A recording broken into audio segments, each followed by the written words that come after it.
अस्सलाम वालेकुम जी, सौरभ बरकत आपसे मुखातिब है। पाकिस्तान के ट्विटर के ऊपर गुज़श्ता 48 घंटों से टॉप ट्रेंड कर रही हैं, सारे ट्रेंड्स को बीट कर दिया, धज्जियां उड़ाकर रख दी हैं। हरीम शाह टॉप ट्रेंड कर रही हैं। उसकी वजह यह है कि उनकी 3 से 4 वीडियोस लीक हुई हैं, जो कि कुछ बेडरूम्स की हैं, कुछ किसी मर्द के साथ हैं, कोई उनके वॉशरूम की प्राइवेट वीडियोस हैं, लेकिन वो बाकायदा से लीक हुई हैं। और उसके बाद हरीम शाह सरेआम मीडिया पर आ रही हैं, दंदनाती फिर रही हैं, मंजरेआम पर आकर खुलेआम छाती चौड़ी कर कह रही हैं बिल्कुल मेरी वीडियोस हैं, बिल्कुल मेरी वीडियोस गर्दिश कर रही हैं और ये मेरी वीडियोस हैं जो चल रही हैं। बदकिस्मती से ट्विटर के ऊपर टॉप ट्रेंड है, इसी टॉप ट्रेंड की वजह से मुझे वीडियो बनानी पड़ रही है और इसी टॉप ट्रेंड की वजह से आप लोग ये वीडियो देख रहे हैं। ट्विटर के हवाले से कहा जाता है कि वहां पर पाकिस्तान की क्रीम मौजूद है, जजेस, ब्यूरोक्रेट, जनरल्स, मुख्तलिफ इदारों के लोग, पढ़ी लिखी क्लास, अच्छी यूनिवर्सिटीज के, अंग्रेजी बोलने वाले, उर्दू बोलने वाले बहुत अच्छे, यानी सारे पढ़े लिखे लोग वहां पर मौजूद हैं। और वहां पर जहां पर क्रीम क्लास मौजूद है, जहां पर एक आम पढ़ा लिखा शख्स ट्विटर अक्सर यूज नहीं करता, ये इतना वहां पर मौजूद नहीं होता, तो इसके बावजूद भी करीम के होते हुए, पढ़े लिखी क्लास के होते हुए, यानी कि बहुत बड़े थिंकर्स के होते हुए भी हरीम शाह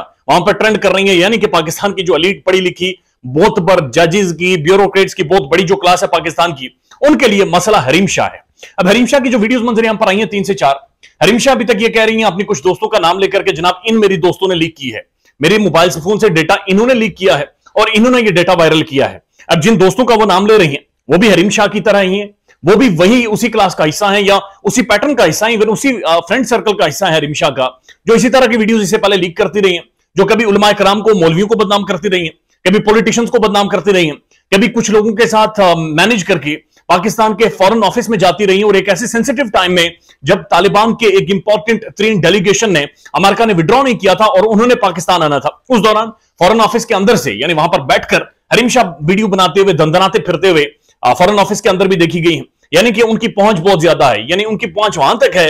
कि जहां तक आम बंदे की पहुंच नहीं होती। तो इसका मतलब यह है कि कोई आम बंदा इनकी वीडियोस लीक नहीं कर सकता। अब सवाल यह बड़ा पैदा होता है कि कोई आम बंदा लीक नहीं कर सकता, या हरीम शाह जिन दोस्तों के बारे में बातचीत कर रही हैं, अगर वो भी इसी तरह की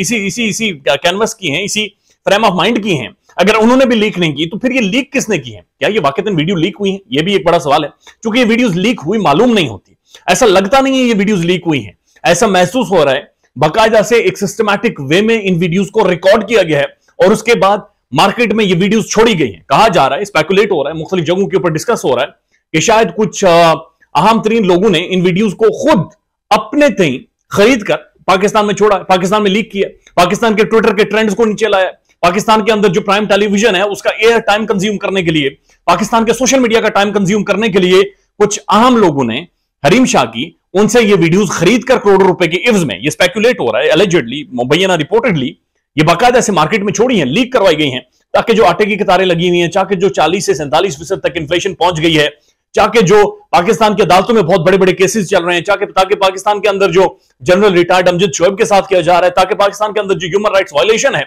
उसके ऊपर से जो टॉप ट्रेंड जारी थे, जहां पर बहुत ज्यादा डिस्कस हो रही थी, उसको नीचे लाकर डिस्कस किया जाए या सब लोगों को ट्रक की बत्ती के पीछे लगाया जाए कि हरीम शाह की वीडियोस आ गई हैं, हरीम शाह क्या कर रही हैं, हरीम शाह क्या नहीं कर रही। अब जो शोशा छोड़ा गया वो ये शोशा गया, ये बहुत नाजिबा किस्म की वीडियोस हैं, ये वीडियोस हैं, वो वीडियोस हैं। हालांकि ऐसा नहीं है, उन वीडियोस को अगर आप गौर से देखें, 2 बार देखें, 3 बार देखें, तो आपको महसूस होगा कि उनके अंदर कुछ भी नाजिबा नहीं है। उनके अंदर बाथरूम की कुछ एक वीडियोस है लेकिन सब कुछ कवर है, बेडरूम की कुछ एक वीडियोस है लेकिन सब कुछ कवर्ड है, कोई ऐसी गुफ्तगू भी नहीं हो रही, बातचीत भी नहीं हो रही। तो ऐसा महसूस हुआ कि सिस्टमैटिक वे में चीजों को कंट्रोल करके, मैनेज करके, बाकायदा से हरीम शाह का इस्तेमाल करके, चूंकि हमने माजी में देखा है हरीम शाह जैसी कुछ टिकटॉकर्स खवातीन को या कुछ मेल टिकटॉकर्स को, कुछ यूट्यूबर्स को बाकायदा से इस्तेमाल किया जाता है और इस्तेमाल करके एक बड़ी जो लार्जर ऑडियंस होती है, उनका जो फ्रेम ऑफ माइंड होता है, उनका जो थिंकिंग पैटर्न होता है, उसे डिस्टर्ब किया जाता है, उसे हटाया जाता है, असल डिबेट से लोगों को हटाने की कोशिश की जाती है। और हरीम शाह का ये जो हालिया एक फिलर उन्होंने छोड़ा है, ऐसा महसूस हो रहा है कि जैसे बाकायदा से वीडियोस खरीदी गई हैं, बाकायदा से कुछ आम लोगों ने खरीदी हैं और कुछ आम लोगों ने खरीद कर सिस्टमैटिक वे में छोड़ी हैं और प्राइम टेलीविजन और खबरात के अंदर बाकायदा से खबर लगवाई और प्राइम टेलीविजन से बाकायदा से रिपोर्ट करवाकर ट्विटर पर टॉप ट्रेंड भी रखा, ताकि ये ट्रेंड नीचे ना आ सके। और 48 घंटे हो गए, कुछ भी पाकिस्तान में उस ट्रेंड को बीट नहीं कर पा रहा। ख्याल रखिएगा अपना, अल्लाह हाफिज।